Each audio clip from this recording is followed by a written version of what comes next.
খুলনার পাইকগাছায় 2023-24 অর্থবছরে খরিফ 1/2024-25 মৌসুমে পাট ও উফশী আউশ ধান ফসল এবং উৎপাদন বৃদ্ধির লক্ষ্যে ক্ষুদ্র ও প্রান্তিক কৃষকদের মাঝে কৃষি প্রণোদনা কর্মসূচি বাস্তবায়নের আওতায় বিনামূল্যে বীজ ও রাসায়নিক সার বিতরণ করা হয়েছে।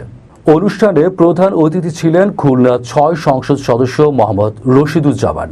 প্রধান অতিথির বক্তব্যে এমপি রশিদুজ্জামান বলেন, প্রধানমন্ত্রী শেখ হাসিনা অনেক গুণে গুণান্বিত, এরই অংশ হিসেবে কৃষি বিষয়ে তিনি সারা বাংলাদেশে ব্যাপক বিপ্লব ঘটিয়েছেন, যার সুফল হিসেবে আপনারা বর্তমান সরকার কর্তৃক বিনামূল্যে বীজ ও রাসায়নিক সার সহ কৃষি বিষয়ে বিভিন্ন সুযোগ সুবিধা পেয়ে থাকেন।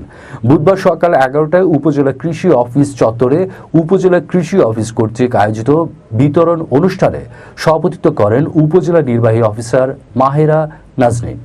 উপজেলা কৃষি অফিসার ও কৃষিবিদ অসীম কুমার দাসের স্বাগত বক্তব্যের মধ্য দিয়ে বিশেষ অতিথি ছিলেন উপজেলা চেয়ারম্যান মোহাম্মদ আনোয়ার ইকবাল মন্টু, মহিলা ভাইস চেয়ারম্যান লিপিকা ঢালি। এ সময় আরও উপস্থিত ছিলেন জেলা ছাত্রলীগ নেতা মৃণাল কান্তি বাছার, প্রভাষক বাবলুর রহমান সহ বিভিন্ন পর্যায়ের নেতাকর্মী ও অফিস স্টাফবৃন্দ।